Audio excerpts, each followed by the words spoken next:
Assalamualaikum warahmatullahi wabarakatuh. Selamat malam, Sobat Horor Klasik dimanapun Anda berada. Semoga pada malam hari ini, Sobat Horor Klasik dalam keadaan sehat walafiat dan selalu dalam lindungan Tuhan Yang Maha Esa. Pada malam hari ini, saya akan menceritakan sebuah cerita mistis ya, atau cerita ganjil yang terjadi di sebuah bangunan tua yang berada di kota. Namun, seperti biasanya, sebelum saya memulai cerita pada malam hari ini, pertama-tama izinkan saya mengucapkan terima kasih kepada Sobat Horor Klasik yang telah berkunjung dan telah mendengarkan cerita-cerita yang ada di channel Horor Klasik. Tidak lupa, terima kasih sebanyak-banyaknya serta apresiasi setinggi-tingginya kepada subscriber yang telah bersedia untuk mengikuti dan mendapatkan cerita-cerita terbaru dari channel Horor Klasik. Mungkin sebagian Sobat Horor Klasik ya sudah mengetahui bahwa di kota tempat saya tinggal, yaitu di kota Semarang, ada salah satu daerah yang sering disebut sebagai kota tua ya, yaitu sebuah kawasan yang banyak berisi bangunan-bangunan tua bangun pada era kolonial Belanda. Nah, cerita pada malam hari ini kebetulan tempat kejadiannya ya itu di salah satu bangunan tua yang berada di kawasan Kota Lama Semarang yang terjadi di medio tahun 90-an. Sedikit gambaran ya bagi Sobat Horor Klasik yang mungkin belum atau tidak mengetahui tentang Kota Lama ya di Kota Semarang. Jadi wilayah Kota Lama Semarang ini terletak tidak jauh ya dari stasiun besar Kota Semarang, yaitu stasiun Tawang, dan untuk luas wilayahnya sendiri juga bisa dikatakan cukup luas ya, dan sebetulnya letaknya juga bisa dikatakan tidak terlalu jauh dari pusat kota. Namun di tahun 90-an itu bisa dikatakan wilayah kota lama di Semarang ini belum mendapatkan perhatian ya, sehingga memang kesan gelap, kumuh, dan tidak terawat ini betul-betul kentara. Sangat jauh sekali perbandingannya bila dilihat di kondisi masa sekarang. Nah, cerita yang akan saya sampaikan ini diceritakan oleh seseorang yang bernama Pak Kasman, yang pada tahun 90-an itu masih berprofesi sebagai penjual nasi goreng dan mie di depan stasiun Tawang Semarang. Jadi pada tahun 90-an itu ya, Pak Kasman yang masih merupakan pengantin baru itu dengan istrinya itu masih membuka usaha berjualan nasi goreng dan mie goreng pada malam hari di depan stasiun Tawang. Mereka memang mengincar ya penumpang kereta api yang dari arah Jakarta atau dari arah Surabaya, yang memang rata-rata keretanya itu sampai di kota Semarang di stasiun Tawang ini kurang lebih jam 1 dini hari. Dan umumnya mereka memang selesai berjualan ini kurang lebih jam 3 pagi ya. Dan kemudian mereka berdua ini pulang dengan mendorong gerobaknya melewati kawasan kota tua. Nah, pada satu hari ya, ketika Pak Kasman dan istrinya ini sudah selesai berjualan, ketika mereka berdua ini tengah mendorong gerobak dagangannya untuk pulang ke rumah, di salah satu di depan salah satu bangunan tua yang bisa dikatakan cukup ikonik ya kalau bahasa anak sekarang ya, di kawasan Kota Lama itu mereka tiba-tiba dikejutkan oleh panggilan dari Pak Tardi yang merupakan penjaga bangunan tua tersebut. Antara Pak Kasman ya dengan istrinya memang ya sudah mengetahui ya sosok Pak Tardi yang memang merupakan penjaga bangunan tua tersebut, meskipun mereka tidak terlalu akrab ya, namun antara Pak Kasman dan istri dengan Pak Tardi ini memang saling mengetahui lah, karena memang setiap selesai Pak Kasman dan istri berjualan, mereka memang selalu melewati bangunan tua yang dijaga oleh Pak Tardi ini. Jadi ya kadang sambil lewat ini Pak Kasman dan istrinya menyapa Pak Tardi dan demikian juga sebaliknya. Nah, ketika itu Pak Tardi ini mencegat ya istilahnya ya, mencegat Pak Kasman dan istrinya ini. Rupanya Pak Tardi ini akan meminta tolong bantuan dari Pak Kasman, karena ketika Pak Tardi ini memeriksa bagian dalam bangunan yang dijaganya tersebut, Pak Tardi ini menemukan seseorang yang tengah tertidur di dalam bangunan tua tersebut. Nah, ketika Pak Tardi ini berusaha membangunkan ya orang yang tidur itu, sudah dicoba menggunakan berbagai cara, orang tersebut tetap saja tidur. Nah, waktu itu Pak Kasman juga antara heran dan terkejut ya, karena dalam pikiran Pak Kasman ya, bagaimana mungkin bisa seseorang ini masuk ke dalam bangunan tua tersebut, padahal bangunan tersebut dijaga oleh Pak Tardi. Dan saya akan memberikan gambaran lebih detail ya tentang bangunan ini. Jadi bangunan ini memiliki lebar kurang lebih sekitar 15 atau 16 meter, dan bangunan ini rapat sampai dengan pagar. Artinya di samping kiri dan kanan ini tidak memiliki celah ya. Betul-betul bangunan ini habis di sisi kiri dan sisi kanannya. Kemudian dari pagar ini kita harus berjalan kurang lebih sekitar 4 meter mungkin ya, 4 meter, kemudian bertemu dengan tangga naik yang juga dibangun selebar bangunan tersebut, itu juga habis di sisi kanan dan kirinya. Dan kemudian kita akan bertemu dengan pintu-pintu besar sebanyak 6 buah yang seakan-akan bangunan ini bila dilihat dari luar terbagi dalam 3 bagian.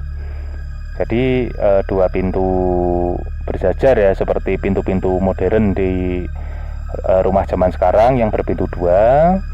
Namun pintu itu pintu yang berukuran besar ya, ala bangunan Belanda di tempo dulu. Mungkin sobat horor klasik bisa membayangkan ya. Nah, itu ada 3 pasang pintu yang terletak di depan bangunan tersebut, tepat di anak tangga yang terakhir. Nah, kembali ke penemuan Pak Tardi ini ya tadi, yang menemukan orang yang tidur di dalamnya. Ketika itu Pak Kasman sendiri juga akhirnya menuruti ya permintaan dari Pak Tardi, dan akhirnya ketika Pak Tardi, Pak Kasman dan istrinya ini bersama-sama masuk ke dalam bangunan tua tersebut, Pak Tardi ini menunjukkan dengan senter, karena memang di dalam bangunan tua itu tidak ada satupun lampu yang dinyalakan ya. Dan memang Pak Kasman sendiri bisa melihat seorang laki-laki muda yang tidur dalam posisi meringkuk di tengah-tengah ruangan. Nah, ketika itu Pak Kasman mencoba juga membangunkan orang tersebut, menggoyang-goyang tubuhnya, dan bahkan Pak Kasman ini sempat memeriksa apakah orang itu masih hidup atau tidak. Ternyata ya memang masih hidup ya, dan kalau dilihat dari kondisinya memang orang tersebut memang seperti orang yang ketiduran atau tertidur lupa istilahnya ya. Dan kemudian setelah mencoba berbagai cara memang orang tersebut tetap tidak bangun, Pak Kasman ini akhirnya berinisiatif ya untuk mengambil ember yang berisi air yang biasa dia gunakan untuk mencuci piring dari dagangannya ini. Kemudian air tersebut diguyurkan kepada orang yang tengah tidur tadi. Dan alhamdulillah ya, akhirnya orang tersebut itu bangun dan seperti terkejut juga, dan kemudian bertanya kepada Pak Kasman dan Pak Tardi, dia ini berada di mana, seperti itu. Nah, kemudian Pak Tardi ini menjawab dengan agak marah bahwa justru seharusnya Pak Tardilah yang bertanya apa yang orang tersebut lakukan di dalam bangunan yang dijaganya. Nah, disitulah sempat terjadi miss ya istilahnya ya, karena orang tersebut itu juga berulang kali menanyakan bahwa dia ini ada di mana dan mengapa dia bisa berada di tempat yang gelap dan kotor seperti ini.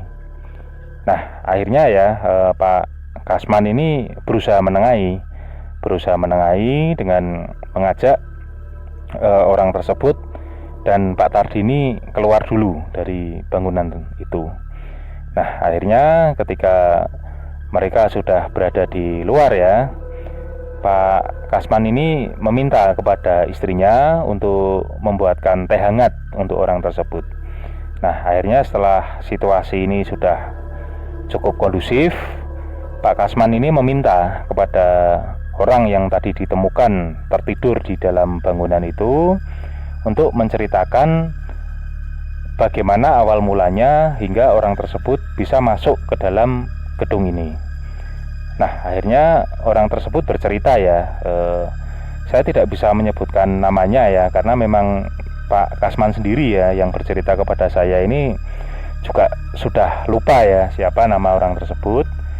Intinya orang tersebut bercerita bahwa dia berasal dari satu daerah di Jawa Timur yang kebetulan ya memiliki masalah dengan keluarganya, dan kemudian istilahnya dia itu minggat ya atau pergi dari rumah dan asal saja naik kereta. Dan kemudian setelah kereta ini sampai di stasiun Tawang Semarang, dia turun dari kereta dan kemudian berjalan tidak tentu arah. Nah, karena mungkin ya dia ini capek atau bagaimana, ketika sampai di depan gedung yang dijaga oleh Pak Tardi ini, di penglihatannya orang tersebut ya, dia melihat bahwa di dalam ini banyak sekali keramaian dan ada suara musik ya, seperti itu. Nah, ketika itu orang tersebut bertanya kepada seseorang yang berada di depan gedung itu, yang menurut orang itu terlihat seperti penjaga ya, atau mungkin kalau zaman sekarang ini seperti satpam ya, seperti itu. Tempat apa itu? Dan dijawab oleh sosok yang diyakini sebagai penjaga itu bahwa ini merupakan sebuah kafe.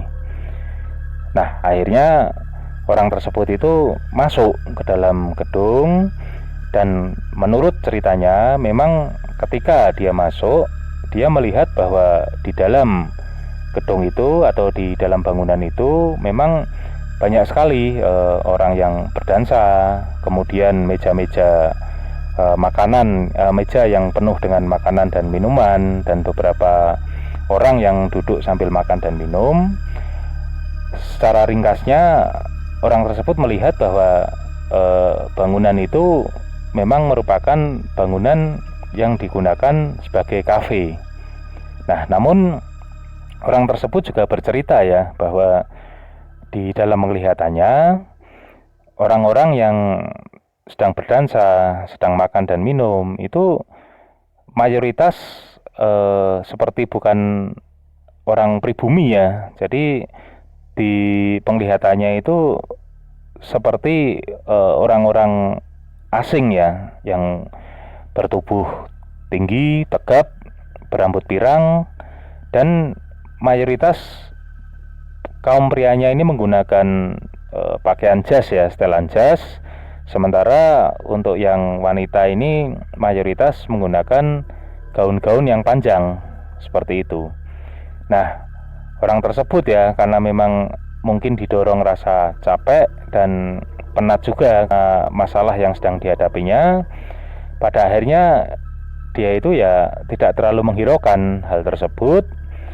Dan ketika dia melihat ada satu meja yang kosong, dia duduk dan kemudian memesan makanan dan minuman.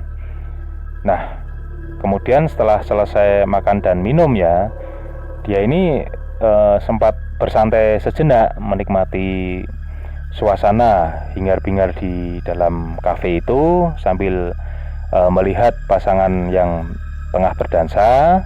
Dan entah ya bagaimana ceritanya, tiba-tiba orang tersebut merasa sangat ngantuk. Nah, akhirnya dia ini tertidur di atas meja.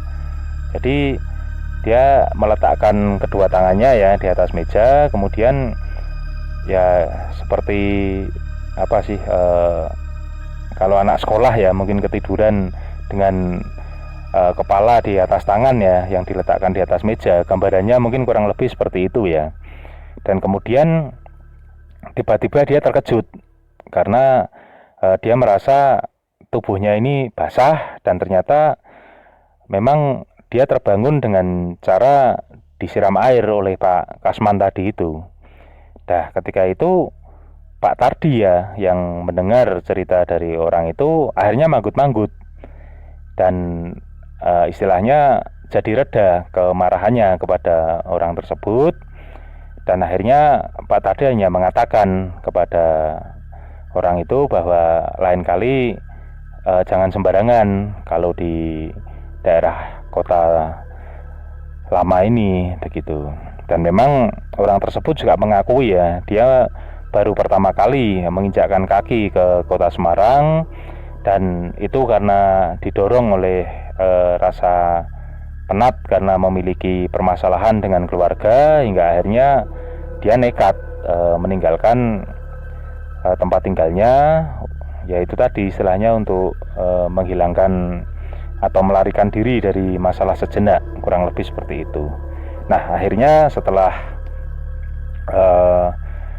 orang tersebut sudah cukup stabil ya, orang tersebut diminta oleh Pak Tardi untuk segera meninggalkan gedung. Nah, sebelum akhirnya Pak Kasman ini meneruskan langkah untuk pulang ya, Pak Kasman ini bertanya kepada Pak Tardi, kira-kira apakah orang tersebut berbohong. Namun Pak Tardi rupanya memiliki pemikiran tersendiri ya, dan kemudian Pak Tardi ini bercerita kepada Pak Kasman bahwa memang sejatinya bangunan ini dulu merupakan bangunan kafe yang memang dulu sekali ya, ketika di masa-masa masih banyak orang-orang Belanda di kota Semarang, itu memang bangunan ini memang merupakan kafe yang cukup prestisius di kawasan kota lama seperti itu. Dan menurut Pak Tardi juga ya, mungkin apa yang tadi dilihat oleh orang yang tersasar, istilah saya ya, tersasar di dalam bangunan itu bisa jadi memang residual dari masa lalu. Namun Pak Tardi sendiri mengakui ya bahwa logikanya orang tersebut kalau masuk ke dalam bangunan itu dengan cara normal dan memang satu-satunya pintu masuk adalah melalui pintu depan, itu seharusnya Pak Tardi pasti tahu atau melihatnya. Karena memang Pak Tardi ini tidak pernah ya meninggalkan tempat jaganya yang memang hanya di seputaran tangga itu tadi. Dan setiap lalu lalang orang yang di depan gedung ataupun orang yang masuk ke dalam pekarangan bangunan ini, pasti Pak Tardi bisa melihatnya. Namun hal itu pun juga cukup janggal ya menurut Pak Tardi, karena meskipun Pak Tardi ini posisinya di depan, setiap kali Pak Tardi sudah masuk ke dalam gedung untuk berjaga yang tepat dimulai setelah maghrib, Pak Tardi selalu menggembok pagar depan, meskipun posisi Pak Tardi ini ada di dalam pekarangan itu. Dan Pak Tardi memang memiliki kebiasaan mengecek area dalam ya, ini kurang lebih ya di antara jam 3 atau setengah 4 menjelang subuh, seperti itu. Dan lagi-lagi ya, dari logika manapun memang tidak mungkin orang tersebut masuk kalau tidak melalui pintu depan. Dan apalagi bahwa cerita bahwa orang tersebut berasal dari Surabaya dan naik kereta, logikanya ya pasti sampai di stasiun Tawang jam 1 dini hari. Dan itu jelas di jam-jam itu Pak Tardi memang dalam kondisi sadar dan siaga ya di depan bangunan yang dijaganya itu. Karena memang Pak Tardi memang tidak pernah tidur sepicing pun ketika sedang bertugas, seperti itu. Jadi ya istilahnya mungkin Pak Tardi ini berpikiran bahwa orang tersebut memang dibawa atau tersesat dalam tanda kutip ke dimensi lain ketika masuk ke dalam gedung tersebut. Ya ini wallahu alam ya, tapi menurut saya ini betul-betul cerita yang cukup menarik ya, karena seseorang itu yang entah bernama siapa itu ternyata sempat terseret ke residual dari masa lalu ya. Dan jelas-jelas itu merupakan satu pengalaman gaib ya, atau pengalaman aneh yang pernah terjadi di kehidupan Pak Tardi selaku penjaga. Dan kebetulan Pak Kasman sendiri selaku pencerita atau penyampai cerita ini kepada saya juga menjadi salah satu saksinya. Dan Pak Kasman juga sempat menambahkan ya kepada saya bahwa memang sejatinya selama menjaga bangunan tua tersebut, Pak Tardi ini memang sudah terbiasa ya mendengar suara-suara seperti musik yang memang kalau didengar-dengarkan ya itu seperti seperti seriosa ya, istilahnya seperti itu mungkin ya. Dan memang pada tahun 2003 atau 2004 ya, di bangunan itu juga pernah dilakukan semacam uji nyali ya oleh salah satu stasiun TV swasta nasional. Dan memang menurut ahli spiritual yang bertindak sebagai narasumber dalam program TV tersebut juga mengatakan bahwa dari residual yang beliau rasakan, tempat ini memang dulu merupakan sebuah kafe yang cukup ramai yang sering didatangi oleh orang-orang Belanda, seperti itu. Dan ya itu tadi, mungkin memang klop ya istilahnya ya, bahwa memang residual dari masa lalu di tempat tersebut mungkin masih cukup kuat dan ingin menunjukkan eksistensinya. Sekali lagi wallahu alam, semoga kita bisa mengambil pelajaran ya dari cerita yang saya sampaikan pada malam hari ini, Terima kasih kepada Sobat Horor Klasik yang telah bersedia mendengarkan cerita ini. Semoga kita semua selalu dalam lindungan Tuhan Yang Maha Esa. Wassalamualaikum warahmatullahi wabarakatuh.